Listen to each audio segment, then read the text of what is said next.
The story begins inside the online game Warlord, deep within the in-game Walberry Forest. A fierce battle has just ended. One of the players, gravely wounded, is kneeling in the center of the forest, completely surrounded by enemies. The bodies of his fallen comrades lie scattered around him.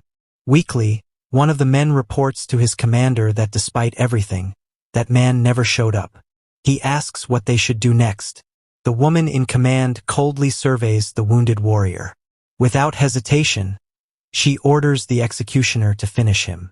The executioner charges forward, blade raised, intent on delivering the final blow. The wounded player closes his eyes and braces himself for death. At that very moment, a figure bursts out of nowhere and intercepts the executioner's strike. The sudden clash echoes through the forest.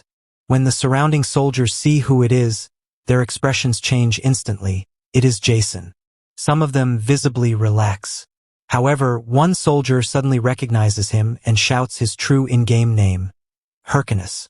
He orders everyone to seize him. Hyrcanus hears the command and immediately launches into action. Moving with lightning speed, he attacks first. He shows no mercy, cutting down every soldier who intended to kill him. Within moments, the forest falls silent as the last of the attackers collapses. Looking at the defeated enemies, Hyrcanus scoffs and asks if they truly believed that attacking him as a group would be enough. They were never a match for him. His real name is Jason, a member of the Mask of Haho Guild, feared throughout the game under the nickname Hero Killer. His surviving companions rush toward him, apologizing profusely.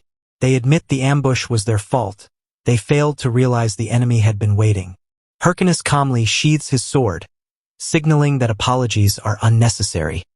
He reaches out a hand, helps them up, and assures them that he is fine. The group is deeply moved that he saved them once again. Hyrcanus, however, shakes his head and tells them the blame does not lie with them. He turns his gaze toward the woman seated arrogantly on a throne nearby and declares that she is the one at fault, a pathetic loser who lacks the skill to fight herself. The woman smiles mysteriously. Rising from her throne, she comments that their friendship is touching, though painfully sentimental. She declares that even if such weaklings unite, it will change nothing. Her name is Siri, real name Chelsea, a core member of the Thunder Hunters Guild, known across Warlord as the Thunder Queen. Hyrcanus laughs openly. He points out how amusing her words sound, especially considering that these very non-entities had once defeated her. Siri warns him to watch his mouth, threatening to make him regret his arrogance. In response, Hyrcanus calmly takes out a device and asks if she truly intends to make him regret anything. He activates his inventory, equips his gear, and his appearance changes completely as his full combat form manifests. Pointing his sword directly at her, he declares that regret is reserved for the weak, people like her. Enraged, Siri curses him and orders her men to destroy him. Hyrcanus laughs again, doubting they have learned anything at all. Suddenly, a sharp pain erupts in his body. A blade has pierced through him. He turns around in disbelief and realizes the strike did not come from the enemy, but from his own companions. The system instantly issues warnings. His health is rapidly dropping, and his movement is restricted. One of his so-called friends explains shakily that they had no choice. They needed money. He asks Hyrcanus not to hate them. Hyrcanus cannot believe what is happening. Siri bursts into laughter, mocking him mercilessly. She calls him a naive fool for believing in friendship in a world ruled by money. Stepping closer, she declares that she will personally erase him from the game. Worse still, she plans to kill him every time he logs in, preventing him from ever progressing. She adds cruelly that while Hyrcanus was fully immersed in Warlord, in real life he was nothing, a nobody. And now, after all his effort, he has returned to being trash. Driven mad by rage, Hyrcanus digs his fingers into the ground and screams at her to shut her filthy mouth.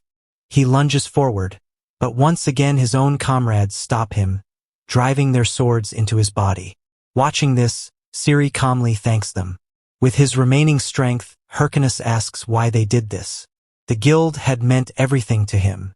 One of the traitors, overcome with guilt, tells him to just die and confesses that they were paid several billion for his elimination.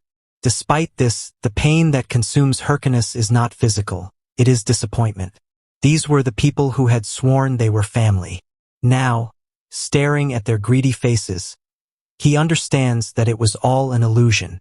Soon, the system announces his character's death and imposes a 48-hour ban. Jason awakens in the real world, screaming in horror. Everything he built is gone. Warlord had become a global phenomenon, generating unimaginable profits through advanced AI. For Jason, it was more than a game, it was the only thing he was ever good at. In real life, people always treated him like trash. He recalls how he once met a friend who later betrayed him. That day, the man seemed kind and even suggested creating a guild together. Remembering it now fills Jason with uncontrollable fury. He throws on his shirt, slips into his slippers, and runs into the street, his thirst for revenge burning inside him. He calls Donald, asking if he understands what he has been through. Lost in thought, Jason runs without noticing the red traffic light. A garbage truck barrels toward him at full speed. Jason is too consumed by regret, thinking that if he had known how things would end, he would never have cared for anyone. He never sees the truck coming. The impact throws him violently onto the asphalt. Lying in a pool of blood, he hears the automated voice informing him that the number he dialed is unavailable. His final bitter thought is that of all possible endings, he was killed by a garbage truck. Faces flash before his eyes, his betrayer, and Siri, the one who erased him from the game. In his final moment, Jason swears to take revenge at any cost. Suddenly, something strange happens. A system message appears, announcing a connection in progress and user identification underway. Jason opens his eyes. A system greeting floats before him. Shock floods his mind as he sees a massive monster standing nearby, and a quest requiring basic training. Before he can process what is happening, someone calls him a noob. Looking ahead, he sees two players yelling at him to stop spacing out. They urgently need to defeat the Minotaur.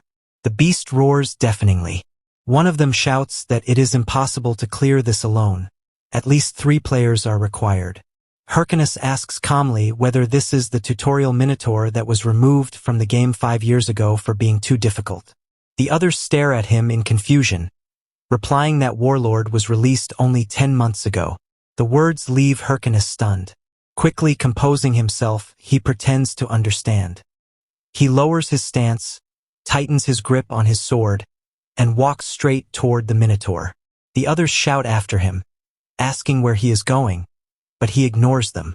He charges. The Minotaur swings with terrifying force. Hyrcanus dodges at the last second, accelerates, and delivers a devastating strike that slices the monster apart. The Minotaur collapses into pieces. The players freeze, unable to believe what they have just witnessed.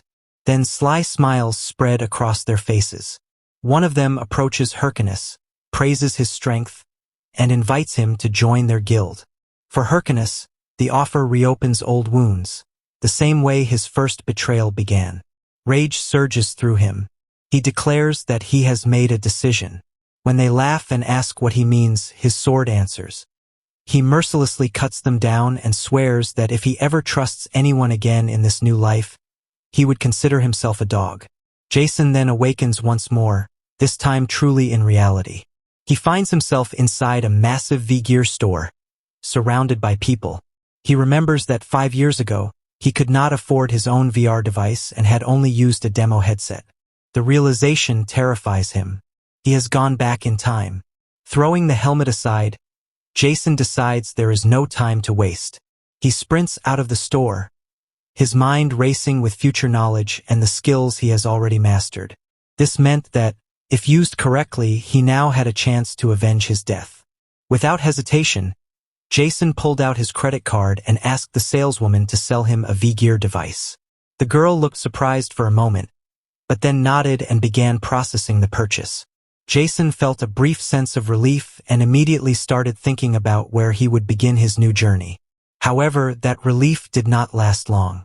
A moment later, the saleswoman called out to him with an embarrassed expression and informed him that there were insufficient funds on the card. Jason froze, his mind going blank. Then he lowered his gaze and bitterly realized that it made perfect sense. If he truly had money, he would never have been using a demo headset in the first place. Panic gripped him. For a brief moment, he considered earning money first, but immediately rejected the idea. There was no time. Not anymore. Just then, a familiar voice pulled him out of his thoughts. The massive screen inside the store suddenly lit up, revealing Chelsea, better known to the world of Warlord as the Thunder Queen, Saray. On screen, she declared that the strong were never afraid of trials, that hesitation was a luxury unavailable on the battlefield. Saray urged players to rise, to become true masters of war. Jason stared at the advertisement in horror. The woman smiling confidently before him was the same one who had taken everything from him. He remembered her mocking laughter, the way she had called him trash. Rage surged through his chest. Turning away sharply, Jason clenched his fists. He could no longer afford to be distracted by her.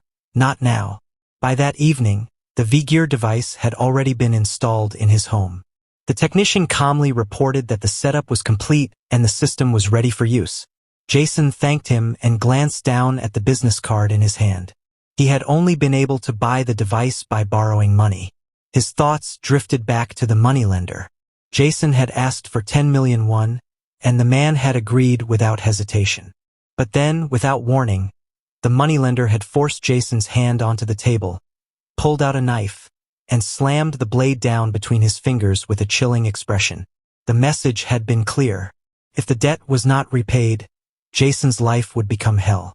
At the time, Jason had replied hesitantly that he would manage, that he would pay everything back. Now, looking back on it, he no longer cared. He was prepared to crawl through hell itself if that was what it took to reach his goal, to destroy the traitors. With all preparations complete, Jason stood before the device and loudly issued the launch command. The system responded instantly. User identification in progress. And that's where our video ends. Thank you so much for watching. If you enjoyed it, don't forget to like and leave a comment down below. And of course, if you haven't subscribed yet, hit that subscribe button and the bell icon so you're updated on our next content. Until the next video.